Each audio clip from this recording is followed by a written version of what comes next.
Hi, everybody. You're watching Coffee and Cannabis or listening to Coffee and Cannabis. Today, I have a very special guest. It's Sam Hollander. He's with Enlighten, and he's going to tell us about what that company is, what it does, who he is, and then we're going to talk cannabis for a little bit. So stay tuned. This is going to be fun, I think. And with that, Sam, why don't you introduce yourself a little bit? Hey everybody, my name's Sam Hollander. I am the Chief Digital Officer for Enlighten. Enlighten is the largest retail technology and marketing technology in cannabis, connecting brands with consumers. Nice Nice. to be here and chat with everybody. Yeah. Well, I was looking at the website a bit, and you have a lot of solutions, kind of, in my opinion, which is great because that's what cannabis needs right now. We've got a lot of problems, but we need solutions to those problems. I come from the ad tech space, and it looks like you guys have a platform for advertising because, Google, Facebook, Instagram, everybody hates cannabis right now. You need outlets for digital media, and it looks like you guys have a kind of a solution for that. So if you could talk about that a little bit. Yeah, absolutely. So, the cannabis industry is very interesting due to the regulations around cannabis at the state level. It's obviously federally illegal still. It makes digital advertising very difficult, as you mentioned, Ardin, earlier in the conversation. Facebook, Google, the Trade Desk, some of the larger ad tech platforms really have an anti-cannabis stance, and that, in my opinion, really comes down to that kind of federal and state issue, and not really understanding the guidelines, and companies becoming concerned about the blowback if they were to take those dollars. Um, Enlighten was formed about 4.5 years ago, really as a retail technology company, and eventually that morphed into an advertising platform.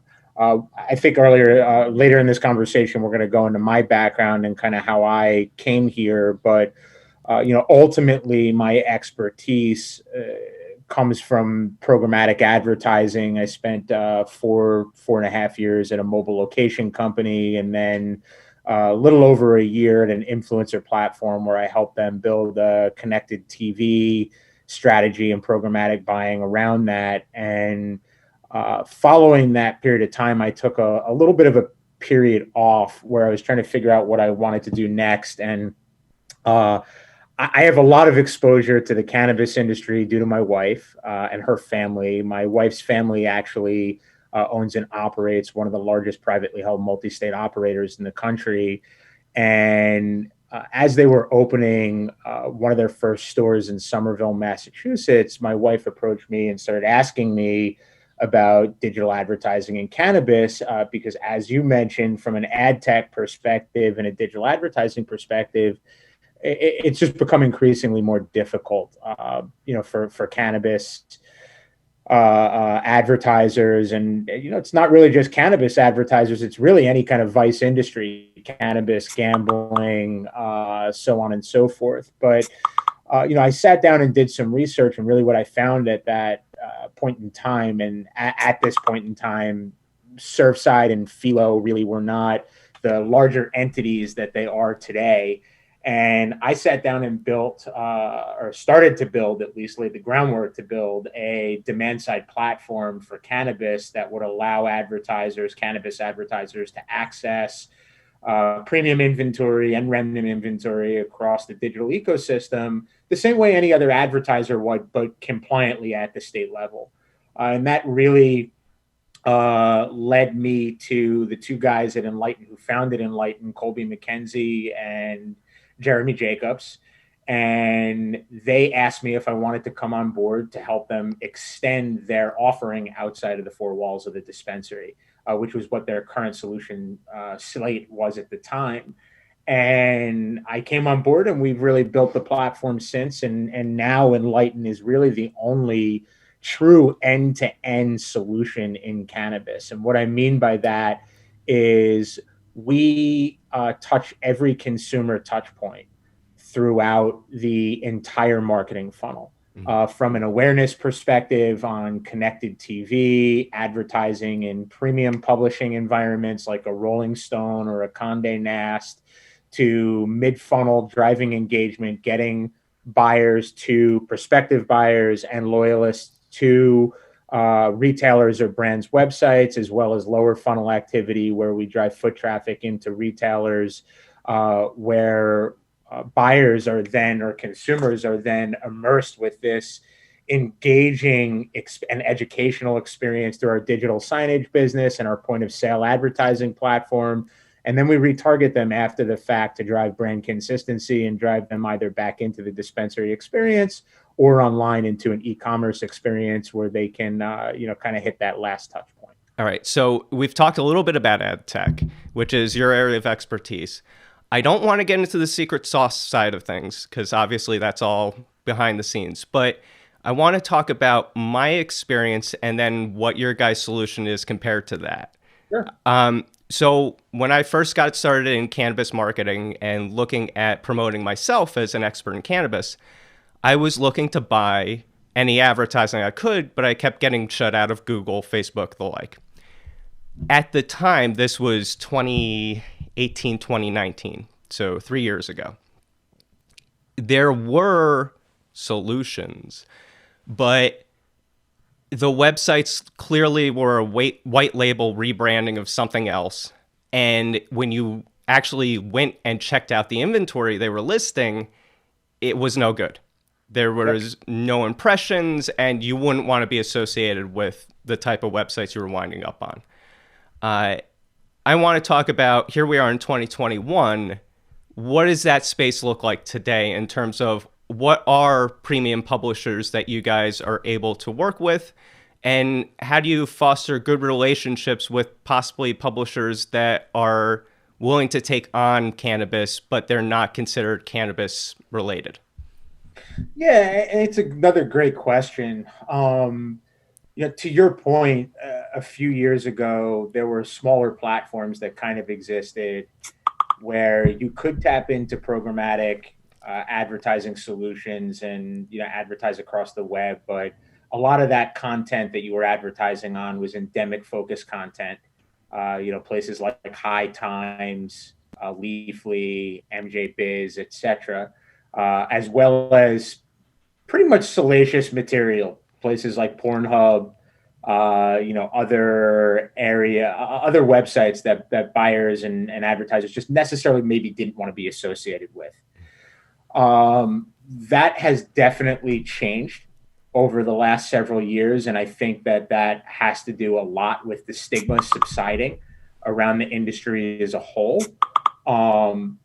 It definitely started with the West Coast. So, fast forward to 2021, and that's really changed. And as I mentioned, I think, a lot of that has to do with the stigma subsiding, definitely starting with the West Coast, where cannabis has been a part of culture since, the late 90s, early thousands. And it's slowly made its way to the East Coast, especially as, states have legalized cannabis either medicinally or recreationally. And I think that's going to continue to transform over the next several years, specifically with big states like New York and New Jersey coming online. As it relates specifically to ad tech, Enlighten has really been able to work directly with a myriad of premium publishers as well as supply side platforms to access inventory the same way most buyers would programmatically. In terms of what that inventory looks like, we have access to inventory on Barstool Sports, CBS Sports, Condé Nast, Rolling Stone, Gannett, to name a few off of the top of my head, and obviously hundreds and thousands of other smaller utility apps, gaming apps, things like that. As I'm sure you're aware, Ardin, but maybe your listeners not so much, the idea of programmatic advertising is, really logging into a system or a technology platform and being able to access remnant inventory from across the digital ecosystem. What I mean by remnant inventory is actual places that you can put your ad across various different websites. And that's all done in an auction-based environment where you're bidding on that inventory and the highest price basically wins. As a result of that, it's a very performance-based medium.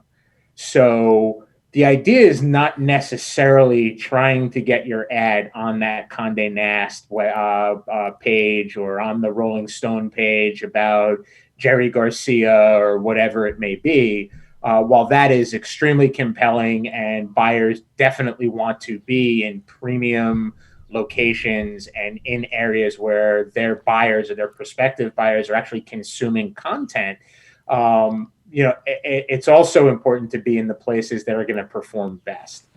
So that's really what we're working on at Enlighten. While we can get you into those premium environments, and it will definitely be part of your overall ad package as we put it in front of you, you'll also be on a number of various different websites with the complete ability to white label websites. So if you don't want to be in a specific location after we start our campaign and begin to optimize, we can negatively target those websites, so on and so forth. And I think the other, major piece to that puzzle, especially what you mentioned before about impressions and clicks, is transparency. Mainstream ad tech, when Coca-Cola, as an example, or Budweiser or any other major CPG brand goes and buys, programmatic advertising, they have complete transparency into that buying process, what the inventory costs, where your ads are running, how optimization is happening, impressions, clicks, conversions at the actual publisher level. Enlighten is working within the cannabis industry to change that, and we're providing all of our clients complete transparency into the entire buying process so that we can really educate the industry as to the digital advertising and digital advertising buying experience so that it becomes more comfortable for brands and retailers, and they realize that just because Facebook, Google, and Twitter and some of these bigger platforms aren't at their fingertips, there are other mechanisms to advertise and get in front of your consumers and your prospective consumers to continue to grow your brand. Right. This is all really good stuff that my audience needs to hear, because what I want to talk about now is, when is a company, a cannabis brand, mature enough to start investing ad dollars into exposure like your systems? Because a lot of people, they automatically think, I have to be Coca-Cola before I can really start getting in front of my target audience. But with the advent of, impression targeting and retargeting, the ability to follow users across the internet, the ability to, on the fly adjust to the content that's actually getting the best results, when is a brand ready to start stepping into this world? Yeah, so at Enlighten, we actually have a no minimum policy. So we will work with brands that are just trying to get their feet wet, if you will, in this experience. We built a self-serve platform. It's one of the first self-serve platforms available to cannabis buyers. There were one or two smaller platforms that were available prior to us building our platform, although in my own experience from using those platforms, they were not very sophisticated. So that platform that we built is really geared towards that small business owner, where they can start to understand the nuance of digital advertising buying, what objectives buyers should be thinking about, and what the minimum spend is to be able to get specific types of reports. We also have a managed service offering. Our managed service offering is really for the more sophisticated buyers, the multi-state operators, the vertically integrated operators, as well as major brands who have significant budgets and can really start to understand the various different types of reports that we can provide so that they can continue to get intelligence and grow their business. What I mean by that is market intelligence is a really, really important thing.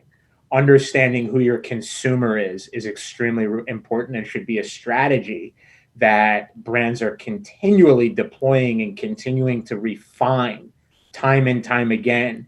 It's not something that you just come into a platform, start targeting people, and then you kind of drop it and say, okay, it's working for me, I'm just going to continue doing this. It's a constant education, it's constant learning, and brands and retailers are not going to find success if they just put in $10,000 for a few months and then say, okay, I saw some return on my investment, I'm going to wait now until the next big sales push or sales holiday, whether that's 420, Green Wednesday, any other holiday, so on and so forth. And then just kind of pick it back up again. It needs to be an always on strategy. To more directly answer your question about when brands should really start to think about this, in my opinion, brands should always be thinking about this. Once you have a brand established, once you have a retail location, it is your job as a business owner and a marketer to continually refine that strategy and continually try and find innovative ways to target your audience and engage that audience. And that can come in many different forms. It can come in gaining market intelligence and understanding who your consumers are by various different targeting mechanisms, whether you are a edibles brand and you're trying to expand that horizon. Maybe you're trying to wholesale new products and manufacture new products. So being able to refine that and understand what that audience looks like. If you're a retailer, you're obviously selling various different products. You have wholesale relationships, you have consumers, you want to worry about your loyalists, you want to drive new customer acquisition. There's all kinds of things that go into that that you need to continually refine and continually have a strategy around to target those people.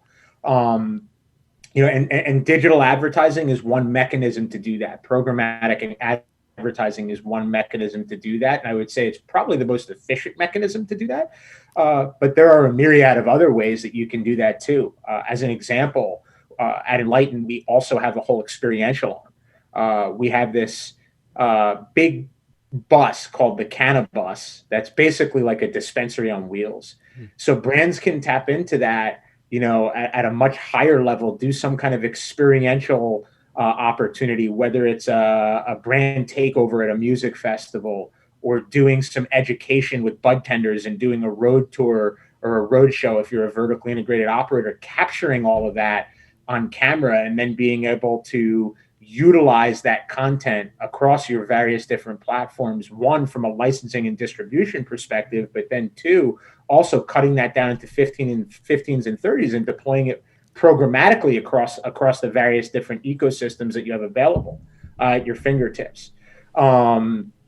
So in short, in my opinion, I think there shouldn't be a barrier to entry. The barrier to entry is when you can really start getting compelling data that's going to tell you you're getting a return on your ad spend. And typically what I've seen with that, depending on what the report is, as an example, if you want to get a return on ad spend and foot traffic is the most important thing to you, and you want to drive foot traffic into your new retail location or into a series of retail locations that you have, typically you need to see about 3 million impressions to be able to provide a statistically relevant report for that. And that 3 million impressions, depending on what the CPM is, can be anywhere from $15,000 to about $20,000. Mm-hmm. And at Enlighten, we can spread that out in any way that you want, right? So if you're a small brand who's just trying to get their feet wet in advertising, digital advertising to be specific, and maybe you only have a $2,000 to $5,000 budget a month, we can do that for you. We can work with you over a 4, 5, 6 month period to get that, to build up your brand, to start to learn what works, learn what doesn't work, and then ultimately provide that return on ad spend at the end of the campaign for you so that you can see that it actually works, so that we can continue to work on that relationship together and help you refine that strategy. That's really what we're here for. That's excellent. I mean, that's the type of education that brands need. You guys are providing to them, in that, you need 3 million impressions before you can see a return on this thing. That's something brands need to know, right? Because everyone, it's this impulse with digital that you see results right away, right? But I always tell people, you need to run a campaign for 2 months before you start seeing real effect. And if that campaign ends at the end of 2 months, well, guess what? You're going to see a spike and a nosedive, and then it's done because you have no lasting impression to keep things running.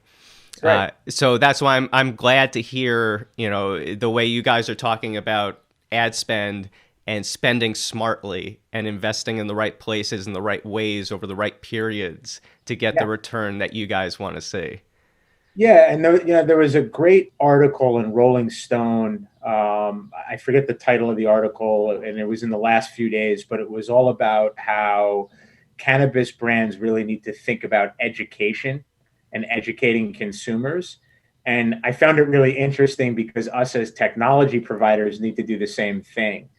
And especially in this industry where it's still a very nascent industry and we're trying to figure out how to grow and how to gain access to all the tools and solutions that most advertisers in the regular world in quotes have. Right. And I guess where I'm going with that is it's almost like this intersection of technology platforms and clients, whether it's an MSO, a vertically integrated operator, a mom and pop, or a brand, really working together on almost this mutual educational process, whether that's buying technology and understanding the nuance of how these solutions work, and that's the B2B aspect, Mm-hmm. or the B2C aspect where you actually need to educate consumers on this industry to drive new customer acquisition, to get feet into the door, to drive people into your online e-commerce environment, so on and so forth. Yeah. Speaking of customers, you guys, because of the nature of cannabis right now and the regulations on it, you actually have a leg up on pharma right now. Because pharma I worked in pharma for like a year and a half, and I was tearing my hair out because I'm working digital, but I can't get any meaningful data, right? I could tell you clicks and all the drives to the website and that, but I can't tell you connection to scripts written, right? Because by HIPAA rules and everything else, there's a disconnect between the pharmacy and everything you do online, right? You can't identify the person across that barrier. So cannabis, you guys get to see a snapshot of what the end customer actually looks like. And I'd like to talk about, in my eye, there's a misconception about what a cannabis consumer looks like, who your average consumer actually is. Because the image in people's heads, due to the stigma and years of all the reefer madness and everything, is not your actual consumer. So I want to talk about who the actual consumer, based on the data you guys are seeing, is, at least here in California. Yeah, you're 100% right about that. I mean, the stigma is that it's this heavy set dude that sits on a couch and eats Cheetos all day and doesn't move and sleeps. And that's just totally false, especially now that we have all of this research across various different verticals that cannabis, medicinally can be impactful. Mm-hmm. I was just reading some articles about cannabis and fitness and health, and that really, the reason for that read was, us as a company, we're also going after non-endemic brands, the Pelotons of the world, the Lululemons of the world, the Nikes of the world, so on and so forth, to talk to those brands about the benefit of targeting a cannabis consumer. Mm-hmm. And this article and the research that's been done is all about how cannabis and its derivative from the plant, CBD, can help with inflammation, and it can help with your blood flow, and it can help take your mind off of certain things when you're working out, if you're not a person who likes to work out every day. So there's all of these other medicinal benefits, and that's just one example that I think talk to who the actual consumer is. And in California, that consumer is going to look drastically different than that consumer in Massachusetts, New York, or any of the southern states like Florida. And that just has to do with the overall archetype and makeup of who that consumer is within each state. So there isn't really one specific consumer that you can really pinpoint. And I think that talks to what I was talking about before, about how marketers need to continue to refine that strategy over time of who your audience is, so that you can have that strategy to target prospective customers, new customers, loyalists. And even within those three major categories of client acquisition, there's an archetype or a persona of who that person is too, right? What we've seen, at least overall, is that it kind of spans multiple generations at this point. You have kind of the millennial generation who has really helped to advance this industry. And I think that in addition to the stigma of that person that I was talking about earlier, that's kind of the other ideal target audience for this industry. However, you have the baby boomers and our parents who probably were consuming some type of cannabis in the 60s, 70s, and 80s. And, it was just kind of the war on drugs. And there was all this false mentality around it, if you will. And I know with my parents, at least, that there was a period of time where, they weren't mad about me smoking, but they weren't for it. Right. Right. And now, like, I go out to my parents' house when I'm visiting them on the weekends in the summer, or I go and I play golf with my dad or whatever that may be. And all of a sudden it's this open topic, and, consumption is okay. So it's just in that example, you can see that the stigma has gone. Right. And kind of adding to that a little bit more, I think there's a ton of different categories and interests in it. You mentioned pharma. I mentioned, fitness and health earlier. People are also using it as, a mechanism to help with hunger. So there's all kinds of different target audiences that we can go after and kind of slice and dice that anyway. And I think the other more compelling thing too, especially from a programmatic perspective, is we don't just target cannabis consumers. We want to understand who that consumer is. So we know that cannabis consumption is just a small little piece of who that person might be.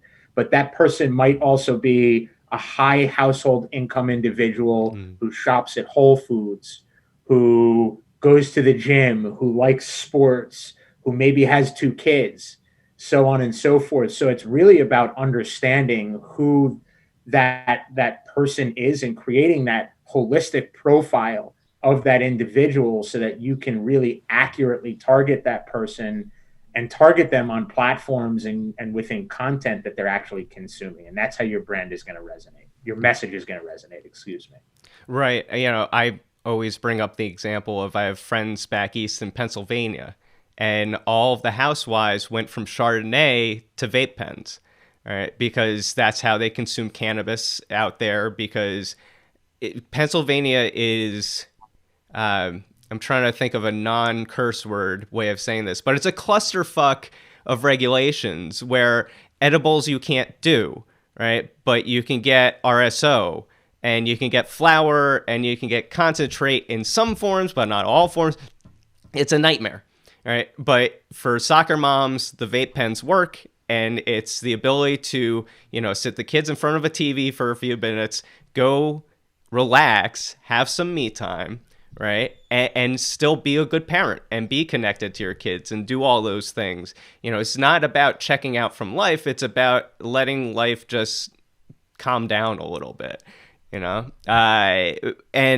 more people are realizing that. I was just on a call the other day talking about California cannabis, And one of the interesting things that came up was your average female consumer in California leans liberal, but your average male consumer leans Republican or independent, right? And it's like, wait a second, that crowd is actually into. It's like, yes, everybody's into it because the number one reason reported right now for cannabis consumption in California is 75% self-reporting saying, I de-stress, right? I want to just, relax. I want to unwind from work and everything that's going on because we can't unplug right now.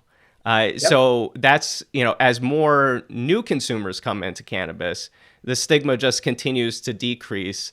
And also another topic I'm hoping to get into as I interview some more people is entertainment in cannabis and how that's destigmatizing over time with a new archetype for your stoner versus the old archetype that has been, played to death. Yeah. Yeah. And I think the entertainment business has done a really good job at that.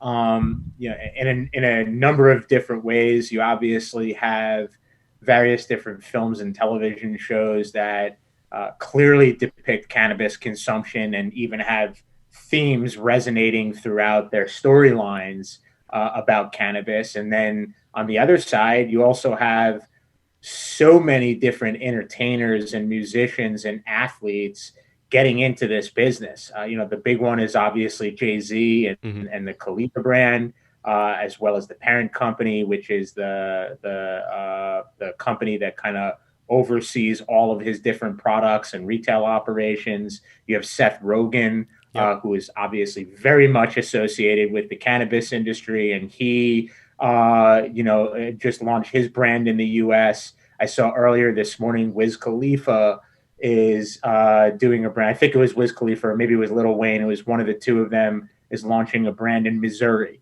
Yep. And then obviously you have kind of the not so obvious ones, but they make sense. Martha Stewart Yep. doing the whole CBD line with Canopy Mm-hmm. and trying to spread that in the U.S. And it's interesting on the Martha Stewart example and talking about how the stigma is subsiding and how cannabis and CBD is just becoming such a part of mainstream society. My wife and I went for a walk on Sunday. It was beautiful in New York. It was almost 60 degrees. And, we were walking around Central Park and it got a little bit crowded and we're still a little bit Mm-hmm. COVID nuts. So we walked out of the park and walked over to Madison Avenue. We're on the Upper East Side. And we walked up Madison Avenue and stopped in Butterfield Market. And right there, prominently placed on the corner, right by the checkout, was Martha Stewart's CBD gummies Yep. for everybody to buy. So it's just, I think just to the point of celebrities and entertainment, it's really helped this industry kind of move forward and help with that stigma subside. And I only think that growth is going to continue. I don't. I think celebrities and athletes and musicians definitely help with that narrative in terms of what that looks like in the coming years and who kind of rises above the fold. I think it'll be to be seen. Right. So here's the thing. You're out in New York, right?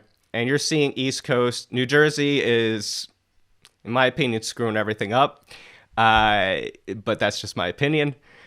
But I'm hopeful that I can go back to the East Coast and have, as good or better a cannabis experience than I'm having out here in California. All right. I've been to Las Vegas. Vegas is doing a great job with cannabis right now. I hear great things about Oklahoma opening up. So as more and more states start to legalize, right, and the Fed keeps kicking this, around, where do you see cannabis going in the next 5 years? And how does that impact your business going forward? I do think that the Safe Banking Act is going to pass, which I think will drastically help this industry, and it creates a huge safety net for cannabis sellers, if you will, whether it's retail or brands nationwide. you know, historically, as a result of there not being easy access to banking, it has put a lot of retailers and brands in dangerous situations. Because it's an all cash business to some extent. I just remember in the early days on the East Coast, being down in DC through my wife's family's experience and seeing all the different process that goes into that and how they needed to transport different uh, uh, funds and do different things. And it was dangerous. Yeah. So, I do foresee that happening. And I think that that's going to happen quickly. I also think decriminalization is going to happen at some point before the end of this year. Hmm. Um, and I think that will drastically change the entire landscape. I think it will open up the industry as a whole. I think that as a result of that opening up, brands and retailers are going to become more comfortable spending a significant amount more on marketing. Hmm. I also think that COVID is going to have something to do with that. While this industry was deemed essential, I still think that COVID did take a hit on the bottom line for most most companies. Hmm. And it's not that they didn't want to market or they weren't spending significant resources on marketing. I think it just impacted their strategy and trying to figure out what they wanted to do. And as things open back up and the floodgates start to open, we're going to see an insurgence of money going into marketing, whether that's traditional marketing, digital marketing, so on and so forth. I think decriminalization is going to also open up the floodgates for platforms that have previously prohibited cannabis advertising. Um, and I don't know initially if that becomes Facebook and Google. Hmm. I think Facebook and Google are under such scrutiny right now with everything that's going on from data practices and fake accounts and all of Yeah. that type of stuff that they just have so much that they have to worry about that this is not something that they're going to touch until federal legalization happens. Right. However, I could see some of the radio companies, the major radio companies, as well as the major TV broadcast companies starting to dabble in this.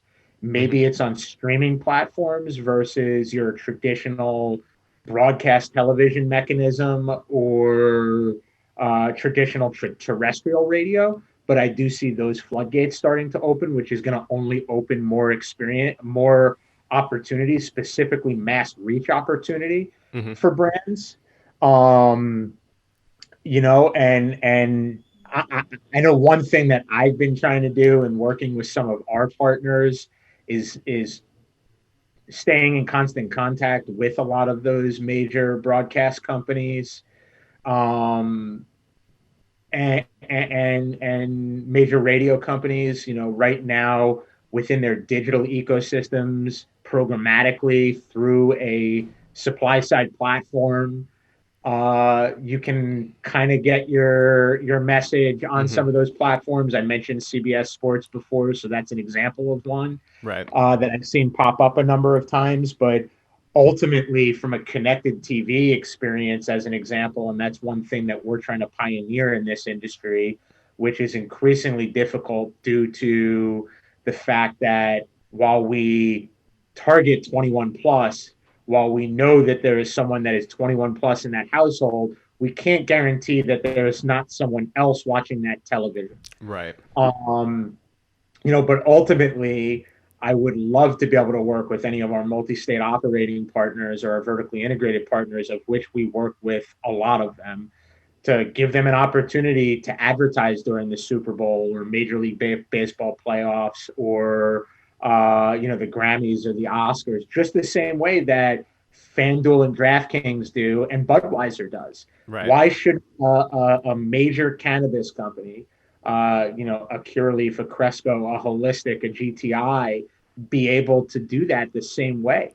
Hmm. Just because federally they claim that just because of federally, there's all these rules and restrictions around it. I mean, the beauty of connected television is it can be targeted the same way that you target your digital ads. So Right. if I want to place an advertisement adjacent to the Super Bowl on CBS's streaming platform in California, Colorado, and Washington, why shouldn't I be able to do Right.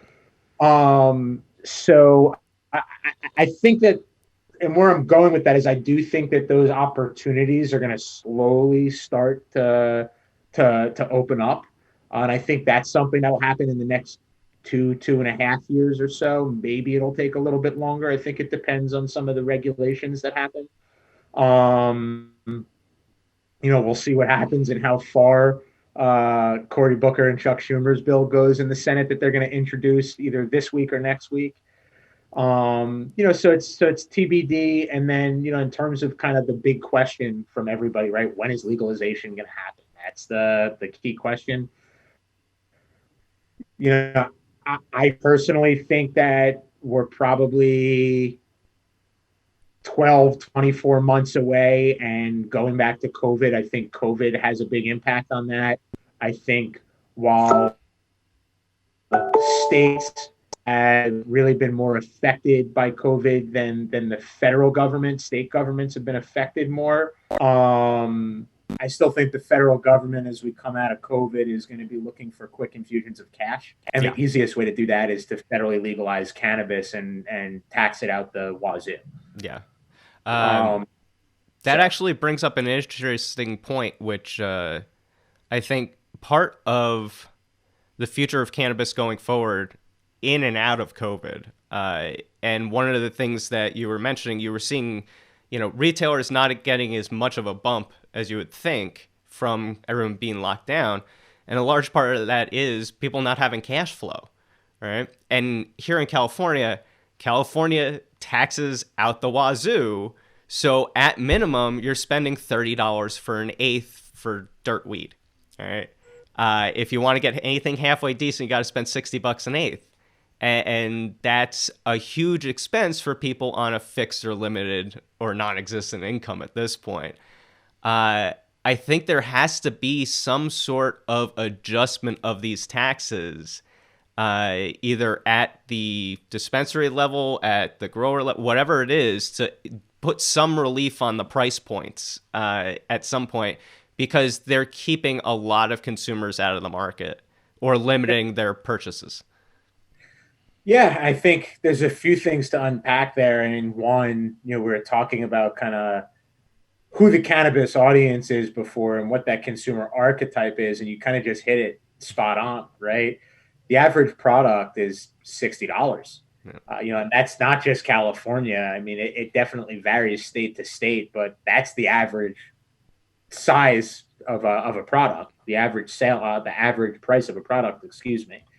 And that equates to a higher household income. Yeah. Because people aren't going into a dispensary and just buying one product, they're buying multiple products. Yeah. So I agree to make it more accessible to lower income families, people who have been affected adversely by the opioid crisis, who, people that come from, impoverished neighborhoods who may need access to more natural forms of medicine.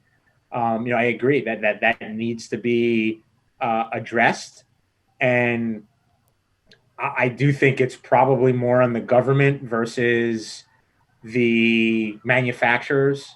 Right, the manufacturers know what it costs to build a product or to grow a product, I should say. They know what it costs for all of the tools and solutions that they need to put that product on the shelves for people to go and buy.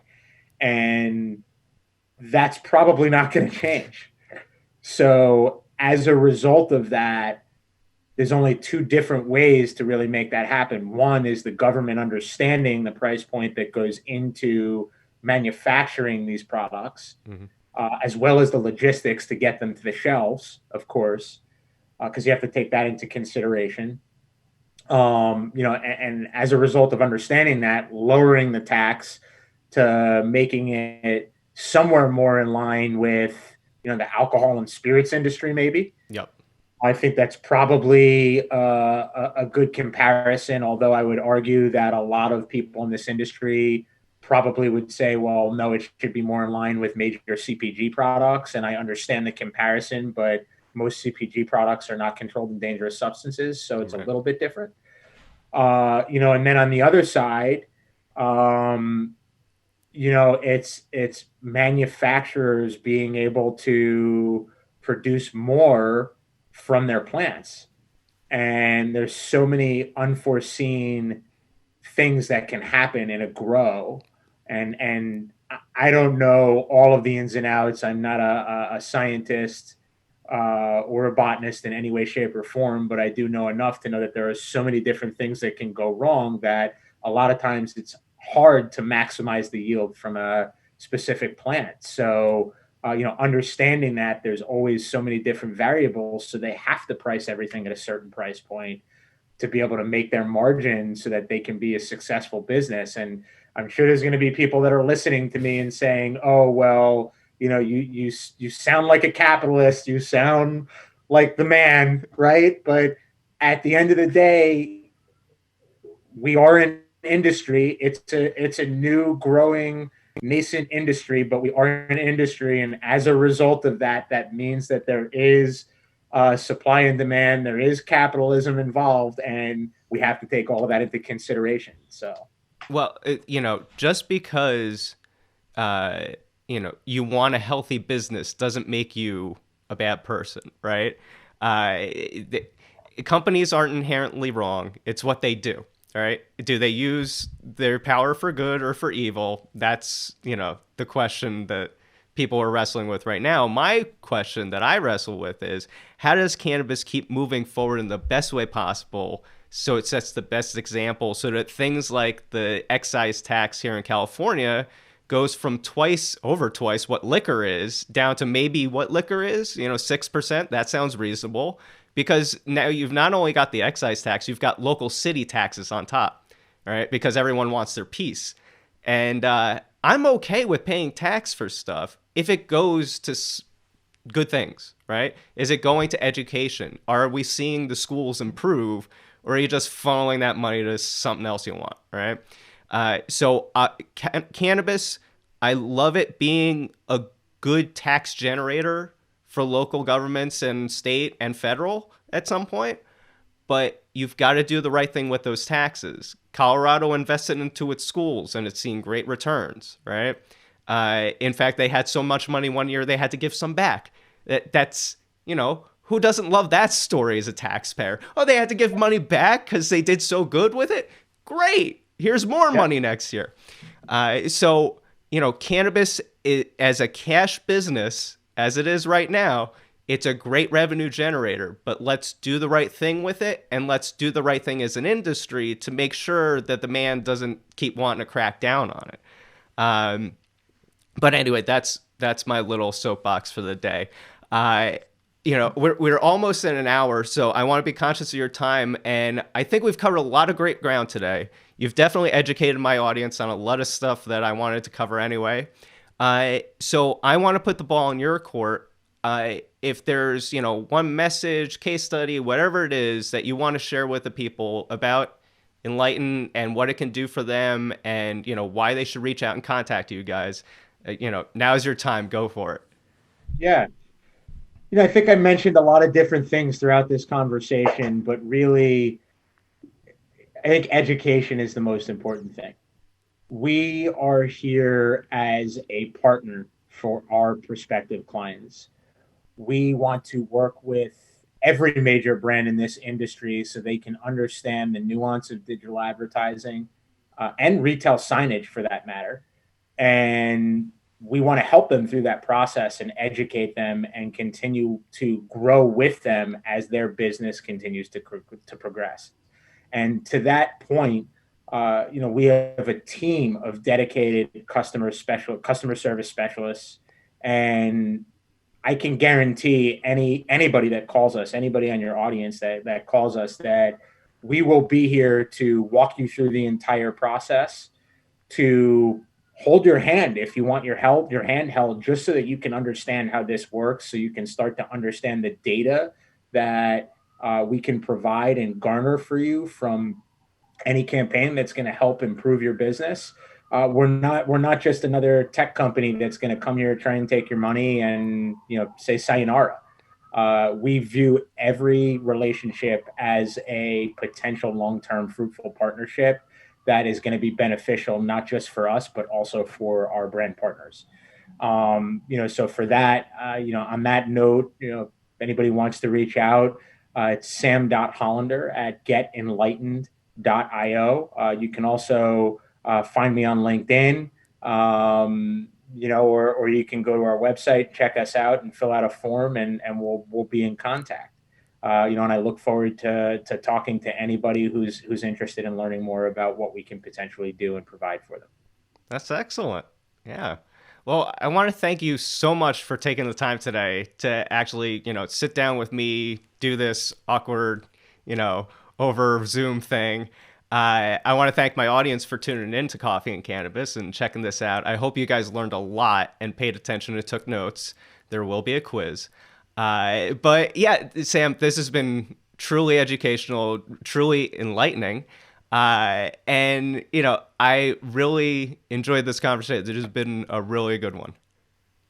Yeah, I appreciate the time, Ardin, and thanks for having me on. And I hope your audience enjoyed it. And maybe we can do it again and dive in a little bit deeper at some point in the near future. I would love to. That would be great. Let's schedule something. Sounds good. I'll talk to you soon. All right. Well, thank you again for your time today on Coffee and Cannabis. I want to thank my audience, and I'll catch you next time.